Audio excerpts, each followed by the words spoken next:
ouvir a palavra do Senhor. Reverendo Clóvis.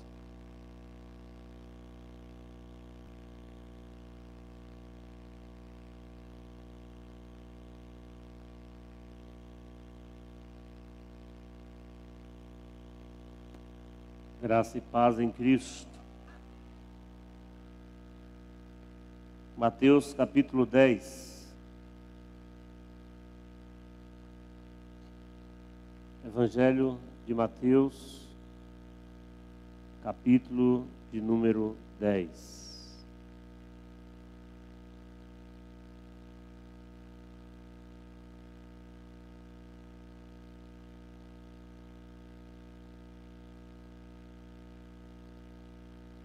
Nós estamos reestudando esse capítulo, agora em grupo.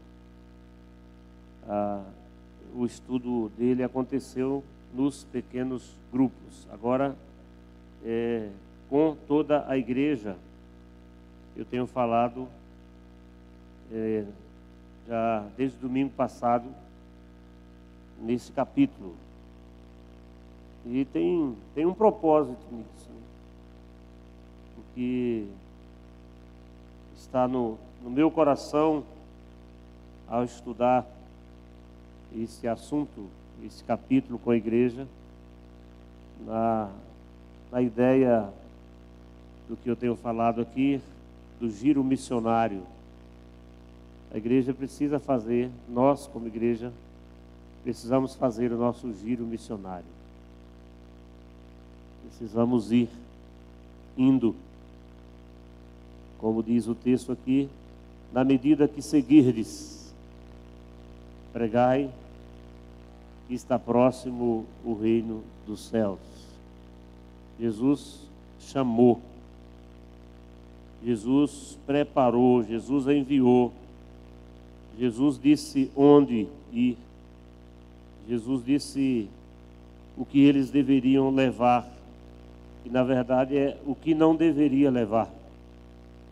A mochila foi vazia, porque não tinha que levar muita coisa. Jesus falou, depois que disse aos discípulos que eles deveriam ir, Jesus disse: eu estou enviando vocês como ovelhas para o meio de lobos. Ovelhas para o meio de lobos. E sabendo Jesus das dificuldades que os discípulos iriam enfrentar no meio de lobos, então ele falou de como eles deveriam proceder nesse mundo de lobos, andando com prudência, com simplicidade, muita cautela, ser de cautelosos, cuidadosos, e também com a determinação de pregar o Evangelho apesar das perseguições que haveriam de padecer, e eles deveriam prosseguir de cidade em cidade, de aldeia em aldeia, às vezes tendo que mudar mais rapidamente por causa da perseguição, mas eles foram chamados e enviados, investidos de autoridade para pregar o Evangelho na medida que seguiam pelas cidades, povoados, aldeias, buscando as ovelhas perdidas da casa de Israel. E nós, pela manhã, falamos também dos estímulos. Quando Jesus, a partir do seu próprio exemplo, ele mostra aos discípulos que essa é uma realidade da vida cristã e a gente não deve ter um sentimento de coitadinhos, de autopiedade, de autocomiseração, como se acontecesse somente conosco. Jesus disse para os discípulos: eu sou o dono da casa, eu sou o Senhor, o mestre, e eu sofri, e eu fui maltratado, vilipendiado, chamado até de Satanás, endemoniado e do maioral dos demônios. Então, independente das perseguições, os discípulos deveriam prosseguir. E ele dá palavras de encorajamento para que eles não temessem as circunstâncias, não temessem os homens, as pessoas que aparecessem à sua frente, mas que pregassem o Evangelho. Pregassem o Evangelho, que o que eles ouviram particularmente de Jesus, agora era o momento de ir adiante, de soltar, de falar para todo lado aquilo que eles receberam da parte do Senhor Jesus. Eu até fiz pela manhã um desafio à igreja para a gente colocar em prática o versículo 27, que a gente tem recebido nos cultos da igreja, nos estudos da palavra de Deus. Então que a gente anuncie, que vos digo às escuras, dizei à plena luz, os que vos diz do eirado, proclamar, ou que vos diz ao ouvido, proclamai-o dos eirados. Fale a palavra a tempo e fora de tempo. E na reflexão desta manhã, então, nós falamos sobre as implicações do verdadeiro discipulado. As implicações de ser um discípulo de Jesus. Será que nós estamos prontos e dispostos para assumirmos a identidade de Cristo? Sofrer por causa do nome de Cristo, mesmo sabendo que vamos enfrentar duras críticas e até o risco da morte. Será que estamos prontos para assumirmos esta nova identidade em Cristo? Outra pergunta interessante para a gente refletir quando a gente está pensando sobre isso: será que nós temos usado todos os meios que nós temos disponíveis e todas as oportunidades para proclamarmos publicamente o Evangelho? Quantas oportunidades que Deus tem nos dado? Será que a gente tem usado bem essas oportunidades? Ou muitas vezes a gente fica quieto para não ser criticado? Fica calado para não sofrer nenhum tipo de retaliação? E aqui, meus irmãos, é muito mais do que a gente fazer esse questionamento. É uma questão realmente da gente aproveitar o tempo e as oportunidades pessoalmente, através dos meios de comunicação, das redes sociais. A palavra de Deus tem que ser solta, proclamada. Quem estava aqui pela manhã sabe que eu enfatizei bastante isso. Se nós não estamos soltando, se Jesus não está saindo pela nossa boca, se Jesus não está saindo pelo nosso olhar, se Jesus não está saindo pelos nossos gestos, as nossas atitudes, o mais provável é que nós estamos vazios de Jesus. Se estivermos cheios, vai derramar. Se estiver fluindo, e esse rio vai correr. Que Deus nos abra a mente, o coração, o entendimento, para que esse texto seja descortinado diante dos nossos olhos, que de fato seja revelação de Deus para nós, para colocarmos em prática a palavra de Deus. E hoje eu quero destacar com mais ênfase o versículo 28, agora à noite. O versículo 28, e nessas palavras de encorajamento que Jesus está dizendo para a gente, para os discípulos, né? Ele falou aos 12 que eles não temessem, e ele dirige uma palavra direta sobre a quem que de fato eles deveriam temer. O versículo 28, vocês podem ler, os irmãos podem ler comigo. Não temais os que matam o corpo e não podem matar a alma. Temei antes aquele que pode fazer perecer no inferno tanto a alma como o corpo. Esse é um versículo interessante para a gente estudar. porque esse texto está afirmando sobre o verdadeiro temor. A quem que a gente deve temer, ter medo?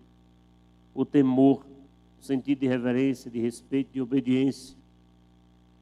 E é claro que a gente tem temores, né, irmãos? Tem hora que a gente tem medo de tanta coisa. Tem gente que tem medo até de defunto, né? Pior do que isso, tem gente que tem medo até de barata. Tem gente que tem medo de gato. Teve uns dias atrás aí que eu cheguei lá em casa e tinha uma cena engraçada, interessante. E a dona estava chateada, sozinha em casa e assim, em cima do sofá, com os pés no sofá. E eu cheguei e fiquei assustado. Ah, você saiu, deixou a porta da cozinha aberta, entrou um gato aqui em casa. Agora um filhote de gato, né? Um gatinho que não deixa de ter muito por aqui. Viviane estava desesperado em cima do sofá porque estava com medo de um gatinho. E eu tive que correr atrás desse gatinho pelo banheiro, por todo lugar, para tirar. Não sei se você tem medo de gato, ou de quê. Ou se você teme alguma circunstância que às vezes realmente mexe com a sua vida e até com a sua agenda. Se a gente estuda a palavra de Deus, a gente sabe que os homens, o ser humano, ele tem poder para nos causar danos materiais e danos físicos, até para matar. Por isso que existem os assassinos. E o próprio diabo também, com a permissão de Deus, tem poder para matar o nosso corpo, mas não tem poder para matar aquilo que nós temos de mais precioso. Algumas questões, então, eu gostaria de refletir com os irmãos acerca desse texto, nesse versículo, mais especificamente no contexto de encorajamento que Jesus está trazendo para a igreja. Primeiro, ele está falando que nós não devemos temer nem os homens e nem os perigos dessa vida. Não temer os homens e nem os perigos desta vida, porque aqui no mundo nós estamos sujeitos a perigos. Nós todos acompanhamos o que está acontecendo lá em Fortaleza, no Ceará. Né?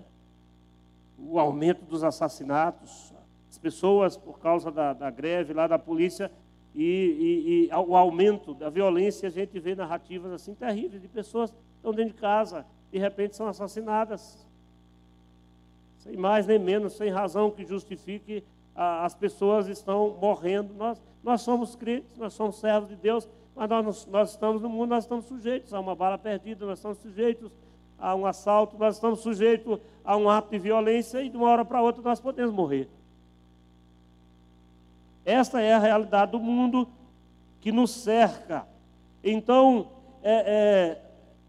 essa verdade, ela está em toda a Escritura. O apóstolo Paulo, por exemplo, né, um texto que é bem claro, quando ele diz assim, ele está falando num contexto também de que quando Deus é por nós não temos o que temer. Quem será contra nós? E aí ele vai falar quem é que é contra nós: as tribulações, a angústia, a perseguição, a nudez, o perigo, fome, espada. E ele diz assim: por amor de ti somos entregues à morte o dia todo. Fomos considerados como ovelhas para o matadouro. Mas ele diz assim: em todas estas coisas, porém, o que acontece? Somos mais do que vencedores por meio daquele que nos amou. Então a gente é vencedor sobre a morte. Mesmo que a espada corte, mesmo que aconteça a morte, mas ele diz, em Cristo nós somos mais do que vencedores. E é uma pergunta muito singela, muito simples, mas muito verdadeira para a gente refletir. Você tem medo da morte? Ou poderia até mudar a pergunta: Você está preparado para morrer? Porque tem hora que a gente teme tanto a morte que a gente até se esquece de Deus e da vida que Deus tem preparada para quem morre com Cristo. E por isso que um dos ensinos desse texto aqui é: a gente não tem que viver temendo os homens e nem tampouco os perigos desta vida, porque é uma realidade, é perigo por todo lado, é risco para todo lado e para todos nós. Então, não devemos temer os homens e nem os perigos desta vida. Segundo lugar, devemos temer mais a Deus do que a morte. Devemos temer mais a Deus do que a morte. É o que o texto diz: temei antes aquele que pode fazer perecer no inferno tanto a alma como o corpo. O registro que o evangelista Lucas faz, eu achei interessante e até elucidativo. Lá no capítulo 12, versículo 4 e 5, o evangelista Lucas narra essa mesma verdade com as palavras seguintes. Ele diz assim: digo-vos, pois, amigos meus, não temais os que matam o corpo e depois disso nada mais podem fazer. O que pode fazer é grave, é difícil, é doído, é sofrimento, mas ele está dizendo assim: não fiquem com medo de quem mata o corpo e depois disso nada mais pode fazer. Isso não significa, irmãos, que a gente não deva valorizar segurança, não significa a gente não ser prudente, já falamos sobre isso, da gente evitar perigos. Claro, temos que evitar tudo isso, se podemos colocar uma tranca mais resistente na porta, no texto da Bíblia não está proibindo. Se podemos evitar determinadas situações que nos vulnerabiliza, devemos tomar alguns cuidados na nossa vida. Mas ele está dizendo que o que essas pessoas podem fazer é tão somente isso: pode nos agredir, pode nos perseguir e pode até nos matar, e nada mais. Eu, porém, vos mostrarei a quem deveis temer. Quando ele diz temei, aquele que, depois de matar, tem o poder para lançar no inferno. Sim, digo-vos, a esse deveis temer. A esse deveis temer. O que significa isso? Tanto de Mateus 10, 28, como de Lucas 12, 4 e 5. Significa que o temor a Deus está acima do temor aos homens, como eu já falei nesse primeiro ponto aqui. Mas também significa que Deus é o único que tem autoridade. Deus é o único que tem autoridade sobre o céu, ou autoridade para salvar, como também o único que tem autoridade para condenar ao inferno. A autoridade pertence a Ele. Lá na visão, o apóstolo João, quando ele vê Cristo glorificado, lá em Apocalipse 1, ele diz que Jesus aparece dizendo: eu sou aquele que estive morto, mas estou vivo pelos séculos dos séculos, e disse o que mais? Eu tenho as chaves. Eu tenho a autoridade sobre a morte e o inferno. Eu tenho autoridade sobre a morte e o inferno. Parece que essa afirmação pode ecoar um pouco estranha nos nossos ouvidos. Porque é possível que a gente pense como alguns pensam o seguinte: mas como é que Deus condena o inferno? Deus não é amor? Até a teologia universalista, eles dizem assim: no final todo mundo vai ser salvo. Deus é amor. Você já acha que um pai vai mandar um filho para o inferno? O problema é que o nosso Senhor Jesus Cristo falou para alguém dizendo assim: vós sois do diabo, que é vosso pai. Nem todos são filhos. De fato, os filhos não. Mas verdade é que Deus é amor, mas Deus é justo. E Deus pune o pecado, Deus pune a rebeldia. Deus tem autoridade para salvar e tem autoridade para condenar. A gente lê na Bíblia, por exemplo, Jesus contando histórias, principalmente lá depois do sermão, o sermão profético de Mateus capítulo 24, ele conta algumas histórias, algumas parábolas, e lá naquelas parábolas a gente vê Jesus usando de expressões do tipo que no dia do julgamento, no dia do juízo final, o Senhor vai dizer para alguns: apartai-vos de mim, malditos, apartai-vos de mim, malditos, para o fogo eterno, preparado para o diabo e seus anjos. Isso é Deus que está falando.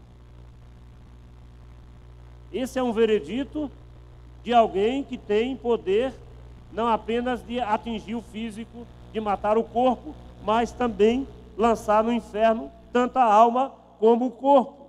E a outros ele vai dizer: vinde benditos de meu Pai. Então somente Deus é capaz de salvar, levar para o céu, como condenar também uma pessoa, corpo e alma, no inferno. É isso que o texto está falando. Por isso que a profundidade desse texto deve nos levar a uma devida reflexão, porque o maior perigo não é morrer. O maior perigo é morrer sem Jesus. O maior perigo é enfrentar o tribunal divino sem Cristo como o advogado, o intercessor. Esse é o maior perigo, por isso que devemos ter mais medo de Deus do que da morte. É porque Ele tem o poder de fazer o que ninguém mais pode fazer. Tanto positivamente salvar, como negativamente condenar. Essas verdades estão presentes nesse texto, meus irmãos. Terceira verdade que está presente também nesse versículo é que a morte não é o fim da existência. A morte não é o fim da existência.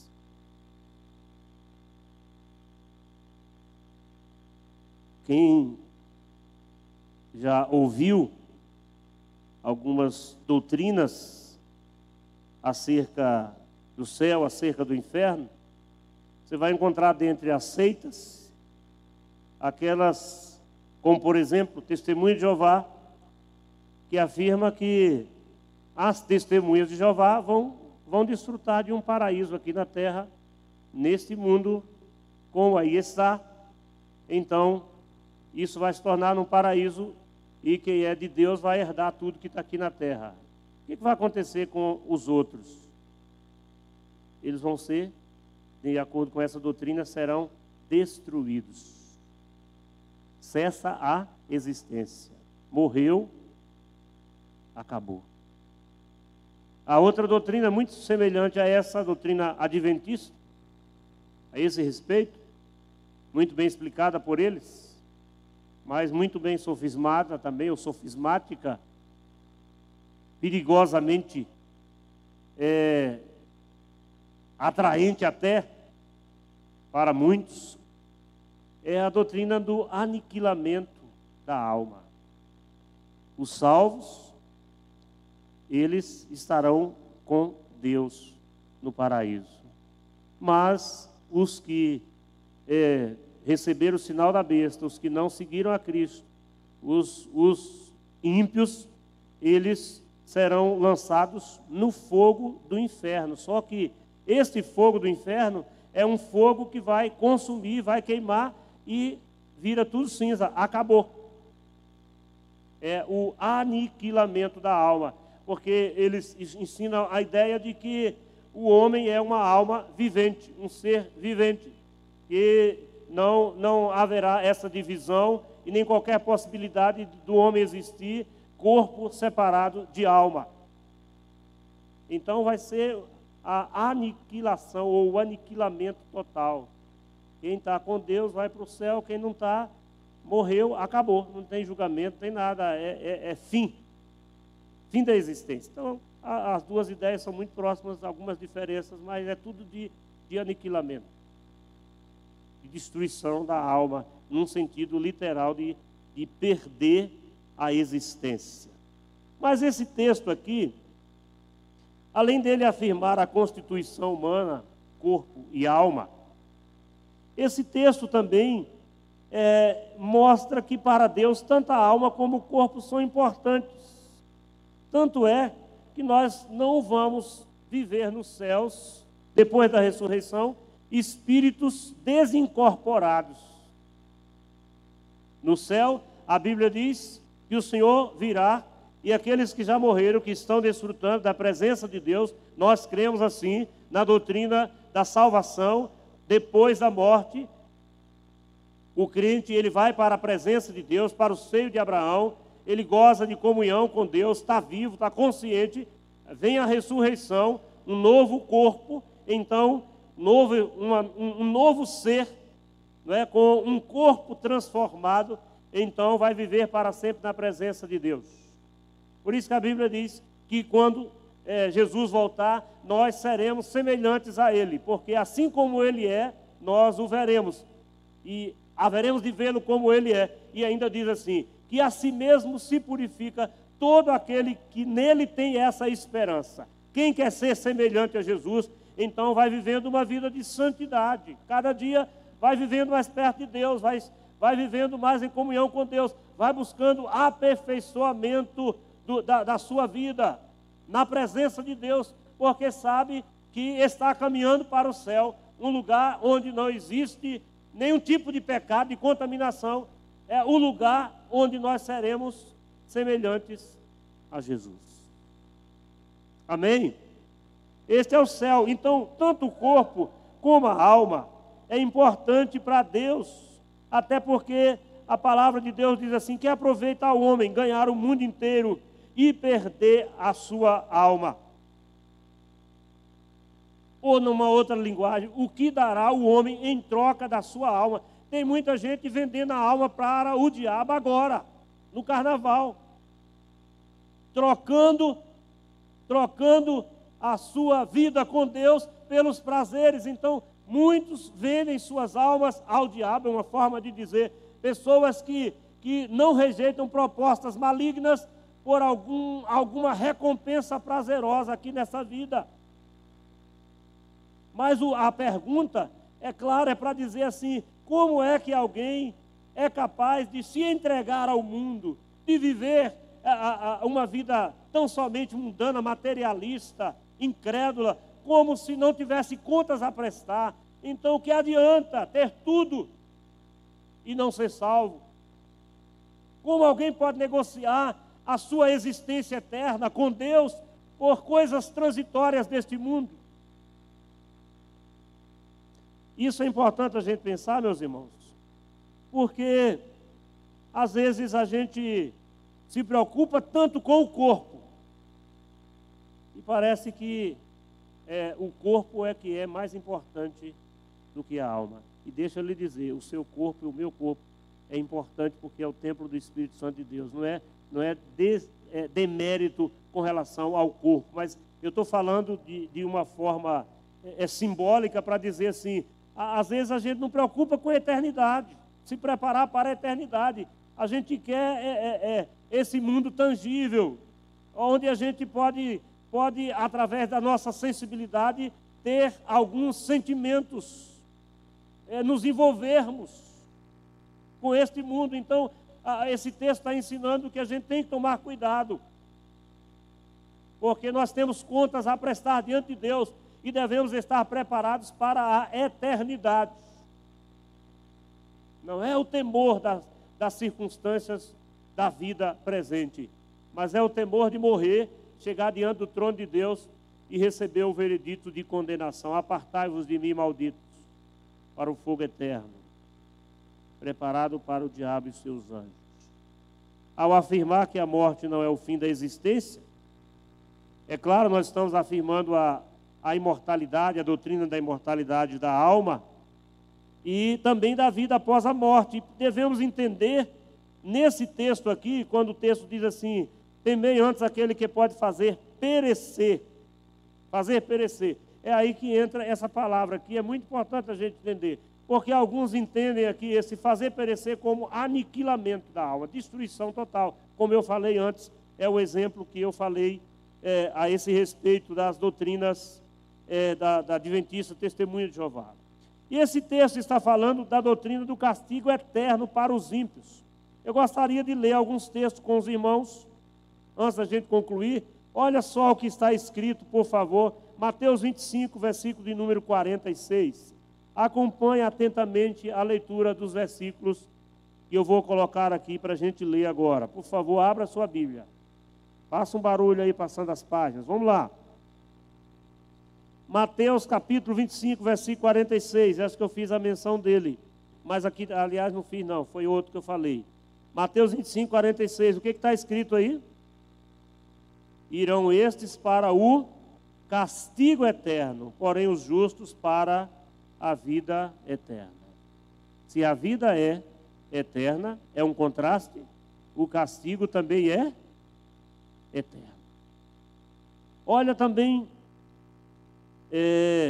o texto de Marcos 9, Evangelho de Marcos, capítulo 9, Marcos, capítulo 9, Marcos, capítulo 9, versículo de número 46 e 47. E aqui está falando do inferno. E a palavra Geena é uma das palavras, né? Tem a palavra grega Hades, mas tem também a Geena, que é uma referência a um lugar próximo a Jerusalém. Alguns dizem que ficava ao sul de Jerusalém, onde, por exemplo, lá no Antigo Testamento a gente vê falar dos reis que queimavam os seus filhos, ofereciam os seus filhos às divindades. O vale de Inom, que a palavra Geena tem esse significado, vale de Inom era este lugar de sacrifício de crianças às divindades pagãs. Então era um lugar de morte, um lugar terrível, chamado Vale de Inom, que nos dias de Jesus, em Jerusalém também, ao sul e ao leste de Jerusalém, dizem que havia um lixão em Jerusalém, onde aquele lixo eles jogavam não só esses lixos que a nossa casa produz, né? Mas jogava também animais mortos, coisas assim, pessoas que eram crucificadas e eram jogadas para lá. Havia uma série de mistura, e ali quando o fogo queimava, então aquele fogo ficava queimando o tempo todo. E ali também, por causa de corpos que estavam ali, que eram apodrecidos, havia vermes, restos de animais apodrecidos, e ali era onde existia alguns bichos, alguns vermes, e era aquela podridão, aquele mau cheiro, e um fogo que ficava queimando naquele monturo e não se apagava. E Jesus usa então essa metáfora daquela realidade conhecida pelos moradores de Jerusalém para falar da realidade do inferno. E aqui então no capítulo 9 de Marcos, o versículo de número, eu falei aqui, 46 e 47 diz assim. Aliás, versículo 45, só para a gente entender. E se teu pé te faz tropeçar, corta-o. É melhor entrares na vida aleijado do que, tendo os dois pés, ser lançado no inferno. Aí continua o texto. O que continua aí, versículo 46 e 47? Onde não lhes morre o verme, nem o fogo se apaga. Leia comigo também o 47. E se um dos teus olhos te faz tropeçar, arranca-o. É melhor entrares no reino de Deus com um só dos teus olhos, do que tendo os dois seres lançado no inferno. E o 48 diz o quê? Onde não lhes morre o verme, nem o fogo se apaga. Isso está falando de condenação, aqueles que sofrerão o castigo da ira de Deus e que serão lançados no inferno. todas as alegrias que associamos com a luz serão tiradas, e todos os medos que associamos com a escuridão serão multiplicados. O resultado será um sofrimento tão intenso que faz a pessoa ranger os dentes para suportá-lo. Isso é uma frase de John Piper. O John Piper, né? Então, meus irmãos, quando o texto diz temei antes aquele que pode fazer perecer, o sentido não é que pode destruir, aniquilar a existência, mas perecer é sofrer o castigo da ira de Deus, condenação eterna, é o banimento eterno da presença de Deus, que também a Bíblia chama de morte eterna, que a palavra morte é separação eterna de Deus. É isso que é perecer, porque Deus amou o mundo de tal maneira que deu seu Filho unigênito, para que todo aquele que nele crê, o que acontece? Não pereça, mas tenha a vida eterna. Todo aquele que nele crê não seja banido, não será banido para sempre da presença de Deus, mas terá a eterna presença de Deus no céu. É o que a palavra de Deus diz. Então, é por isso que esse texto está nos ensinando a quem nós devemos temer de verdade. Temei a Deus, o temor a Deus acima do temor aos homens. Eu quero terminar. É um grande equívoco e uma grande loucura quando as pessoas, na tentativa de salvarem os seus corpos, de preservarem as suas vidas de algum tipo de sofrimento, ou de não sofrerem algum tipo de crítica, de perseguição por causa do nome de Jesus, então muitas vezes essas pessoas cometem a loucura de sacrificarem um interesse de valor eterno por aquilo que é breve, por aquilo que é passageiro. Muita gente, por causa exatamente dessa pressão do mundo, está fazendo como Esaú, trocando o seu direito de primogenitura por um prato de lentilha, trocando o eterno por aquilo que é transitório e passageiro, trocando o que é precioso por aquilo que é vil, que é profano, que não tem valor algum diante da eternidade com Deus.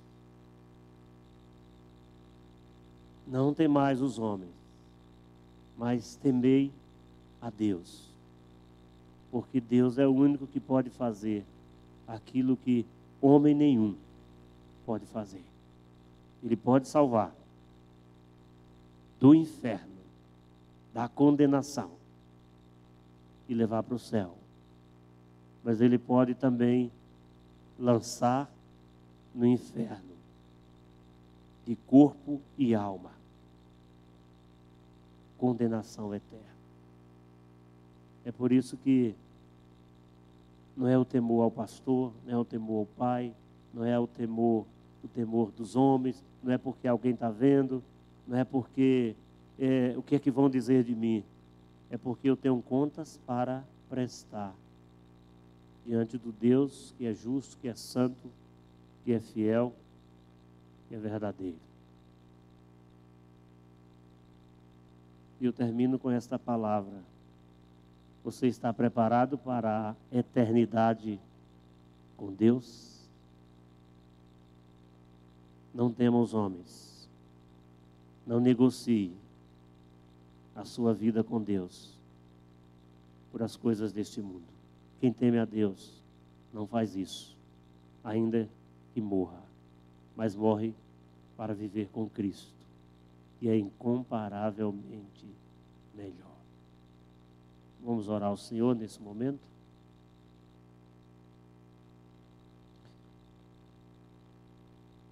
Ensina-nos, Senhor, temer o Teu nome acima de qualquer temor de homens.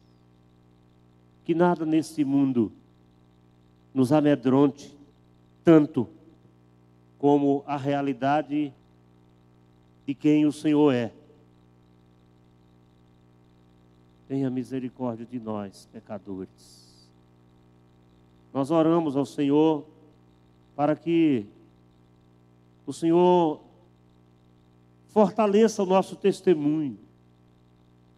Que não busquemos a nossa autoproteção em detrimento do testemunho do Evangelho.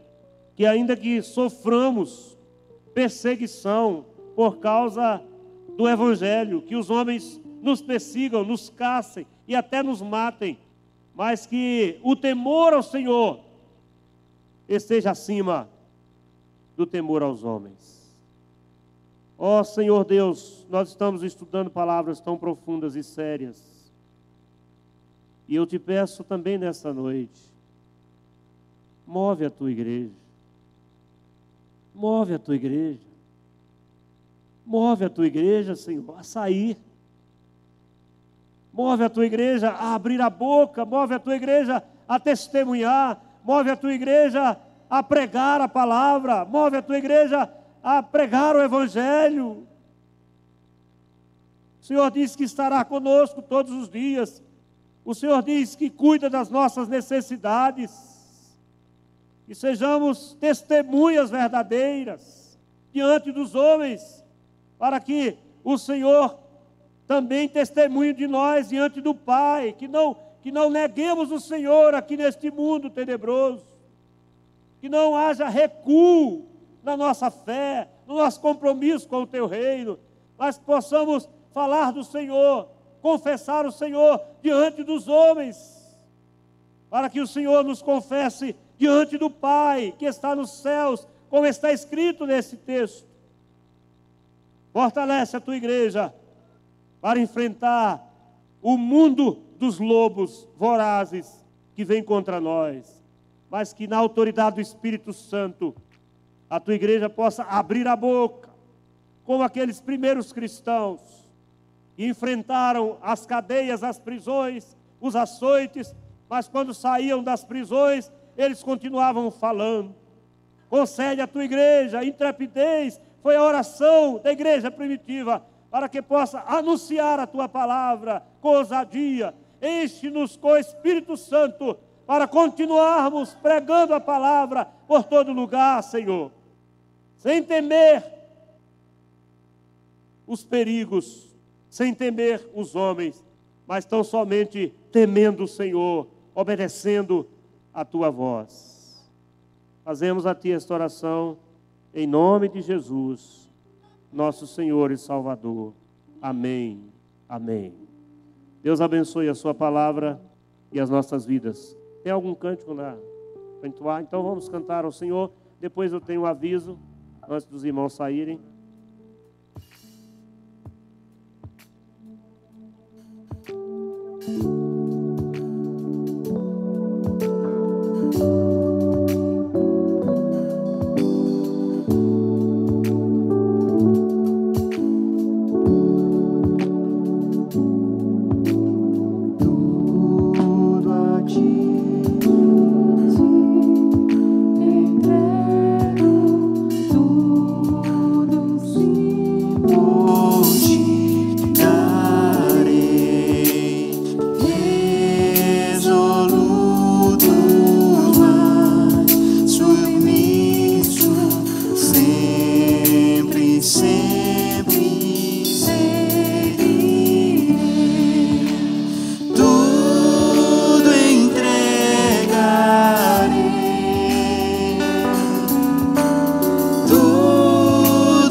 Entrego corpo